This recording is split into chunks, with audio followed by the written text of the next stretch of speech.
Bueno, vamos a continuar trabajando con nuestros ítems, nuestros temas relacionados con la parte de estadística que tienen mucha intervención en la parte de la prueba Saber 11. Entonces vamos a examinar esta parte un poco, lo que son las distribuciones, vamos a revisar toda esa parte y empezamos a hacer algunas aclaraciones al respecto, porque muchas son de pronto aproximaciones y demás que necesitamos tener en cuenta. Entonces vamos a iniciar. Primeramente vamos a hablar un poco de lo que son los llamados intervalos de confianza o intervalos de confianza, que los hemos escuchado. ¿Qué es eso? Un intervalo de confianza es una técnica de estimación que nos permite hacer una inferencia estadística, poner como unas cotas, es decir, unos límites, por decirlo así, entre un par de valores, dentro de los cuales va a haber una estimación puntual que buscamos, es decir, acercarnos a una determinada probabilidad. No vamos a decir como esta es la probabilidad del evento o esta es la probabilidad de que salga esto, no, sino que entre este valor y este otro valor hay una confianza que nos permite establecer esas cantidades. Entonces, alrededor, y es importante porque va a ser alrededor de una media muestral, o sea, vamos a tener, como mencionaba ahorita, un valor superior y uno inferior, que nos va a permitir localizar el parámetro poblacional. Entonces, cuando nosotros hablamos de un parámetro, hace referencia a un espacio que nos permite tener un nivel de confianza. Siempre lo expresamos como 1 menos alfa, donde alfa representa pues el nivel de confianza con el que queremos tener nuestra respuesta. Normalmente trabajamos con intervalos de confianza del 90%, 95%, 99%, porque obviamente cuando tenemos un evento nosotros queremos que sea lo más confiable posible, o sea, nadie va a depositar todo en algo que no es confiable. Entonces, esto básicamente cuando tenemos eventos con variables aleatorias discretas y continuas también. Entonces, miramos en esta parte los valores habituales, tenemos un parámetro en el cual pues, tenemos unos extremos aleatorios, escogidos al azar, y vamos a tener un nivel de significación que va a ser alfa. Nosotros arrancamos con un pivot estadístico, que es esto que tenemos acá, donde este X es la media muestral, donde tenemos nuestra media poblacional, tenemos la desviación típica y la raíz cuadrada del tamaño muestral. Entonces necesitamos conocer esos ítems. Cuando nosotros mencionamos un intervalo de confianza, estamos hablando de algo como esto. Tal vez se vea bastante feo, pero mire que es un intervalo que parte de la media, pues, de la media poblacional. Nos permite tener un valor al iniciar, un valor final, y entre esos podemos establecer pues la probabilidad con la confianza que la deseamos tener.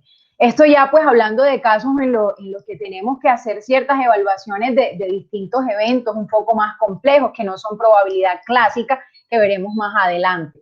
Entonces, miremos que es básicamente una desigualdad, hay una cota superior y una cota inferior para la media poblacional, basándonos pues en los resultados que tomamos de una muestra, porque no podemos abarcar una población gigante, sino que tomamos una muestra que represente esa población. Entonces, vamos a mirar como un ejemplo mucho mejor para poder comprender esto del intervalo. Por ejemplo, si nosotros deseamos estimar la media del tiempo de un corredor, que un corredor emplea para completar una maratón, nosotros cronometramos 10 maratones, esa sería como nuestra muestra. Y hemos obtenido una media de 4 horas con una desviación típica de 33 minutos, que equivalen a 0,55 horas. Entonces yo deseo obtener un intervalo al 95% de confianza, es decir, al 0,95 más o menos en la probabilidad, o sea, que sea, mejor dicho, bastante cercano al 100%. Entonces, lo que tenemos nosotros clave según esto es que tenemos la media es de 4 horas, la media muestral. Tomamos una media de 4 horas y tenemos la desviación que son 0,55 horas. Nuestro tamaño muestral son 10, porque son 10 maratones lo que tomamos, y este Z alfa medios es un valor que dejamos a la derecha del valor de alfa medio, donde alfa pues es nuestro como lo decíamos aquí anteriormente, nuestro parámetro, bien, nuestro parámetro o nivel de significación que le vamos a dar a alfa. Entonces, recordemos que hay muchos valores que podríamos dar, ¿cierto? Pero entonces acá nos están pidiendo que sea del 95% de confianza. Entonces, lo que hacemos simplemente es reemplazar esos datos.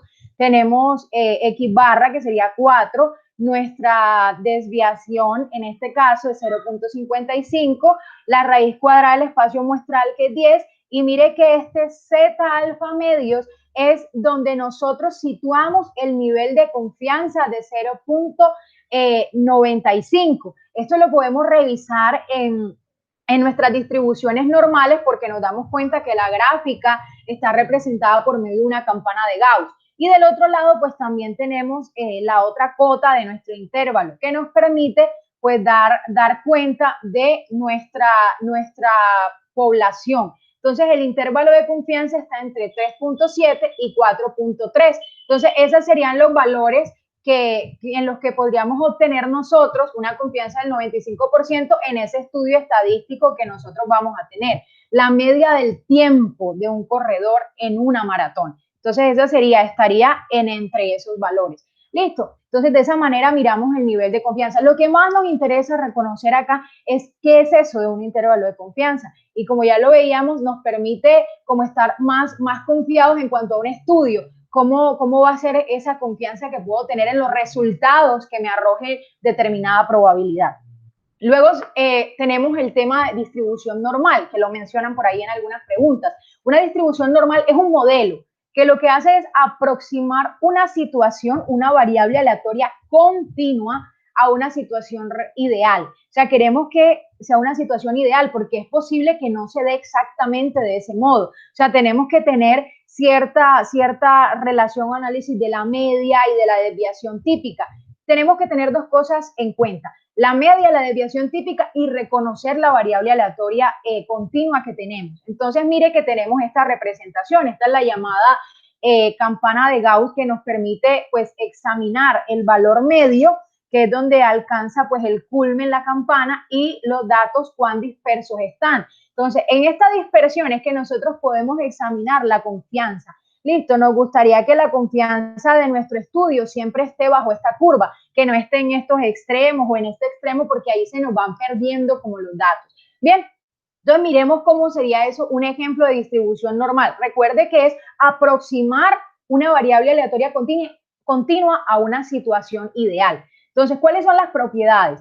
Que es una distribución simétrica, es decir, que de un lado y del otro lado tenemos la misma cantidad. Mire, por lo que lo que se observa en la campana, de estos lados es muy parecido, de estos lados también, entonces es completamente simétrica. El valor de la media, la mediana y la moda coinciden. Matemáticamente hablando, estamos diciendo que la media, la mediana y la moda son iguales. Hablamos de que es una distribución unimodal. No vamos a encontrar que un dato se repita lo mismo que otro dato. No, va a haber una única moda. O sea, el dato más frecuente va a estar muy cerca de esa moda y va a ir alejándose de ese modo. O va a ir acercándose si lo miramos hacia el punto culmen de nuestra campana. Mire que acá podríamos tener nuestra moda, nuestro valor central que sería nuestro valor medio, la mediana, y pues la media también estaría allí. Por eso decimos que es unimodal. Miremos un ejemplo. Si nosotros quisiéramos saber los resultados de un examen, aproximándolo, si eso se aproxima verdaderamente a una distribución normal, vamos a examinar, por ejemplo, que en ese examen participen 476 estudiantes. Y obviamente los resultados de un examen lo vamos a tomar entre 0 y 10. O sea, las notas van a ser de 0 y 10. Lo primero que tenemos que hacer es calcular la media y la desviación típica a partir de las observaciones. ¿Cómo así? Yo debo mirar cuántos estudiantes sacaron 0, cuántos estudiantes sacaron 2, 3, 4, 5, 6, hasta 10. Y empiezo a hacer una tabla de frecuencia. Eso no me quita mucho tiempo. Luego que la hago, empiezo a hallar la media. ¿Cómo? Multiplico la nota por la cantidad de personas que obtuvo esa nota y así voy con cada una. Luego sumo todo eso y lo divido entre el total de participantes, que en este caso es 476. De una, defino cuál es la variable aleatoria. La variable aleatoria es el resultado del examen.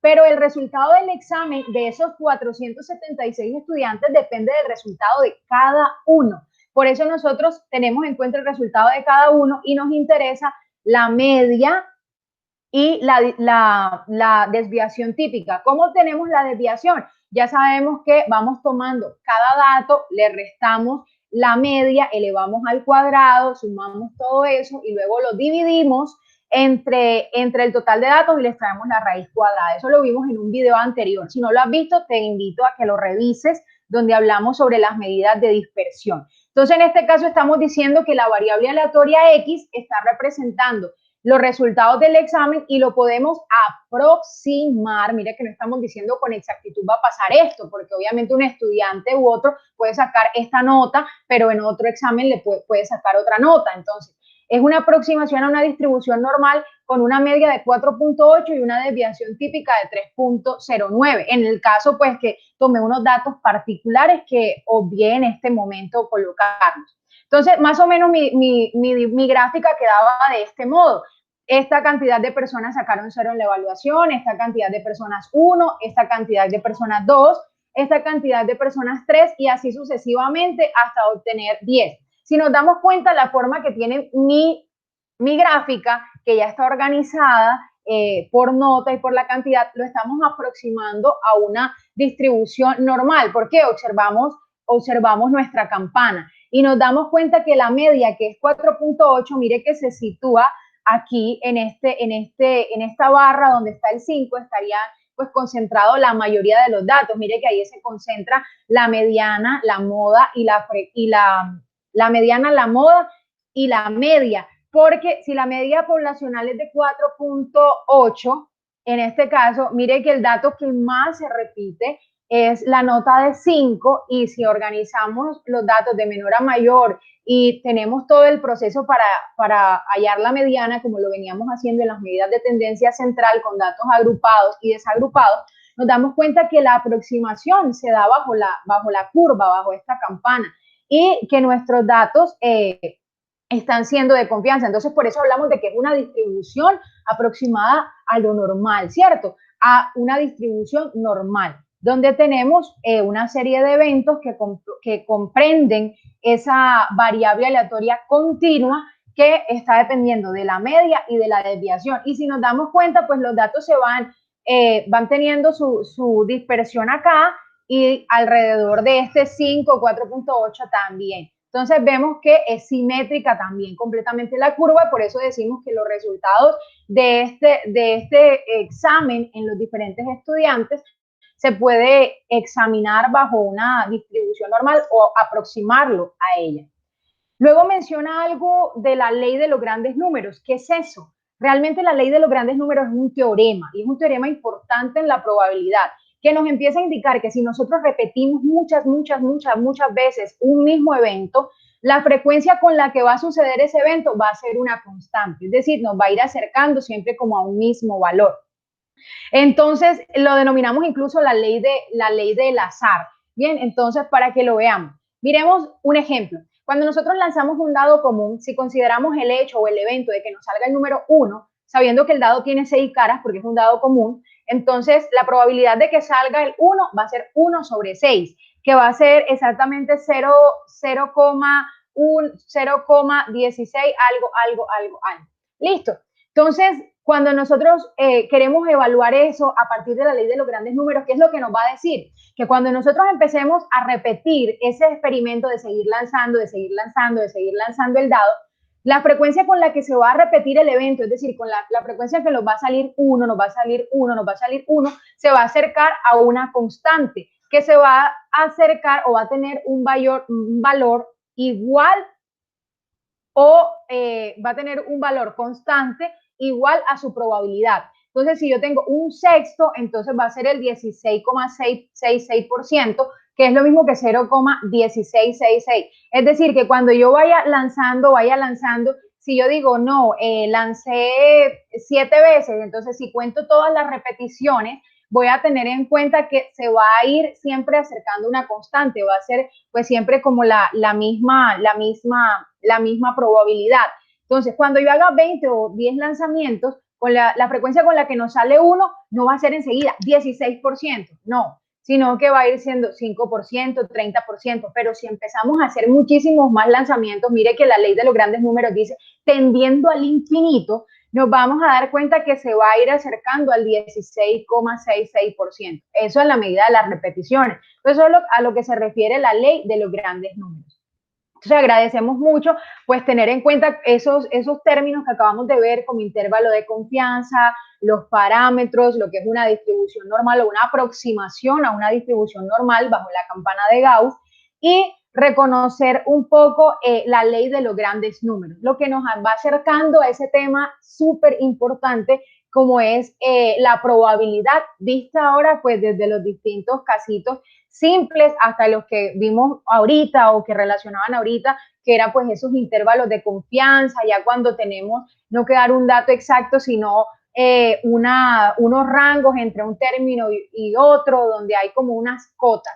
Entonces, les agradecemos mucho pues la observación de este video, espero que les pueda servir, al menos para comprender los términos, de pronto no para resolver muchísimas situaciones con ellos, pero sí para tener en cuenta esos términos.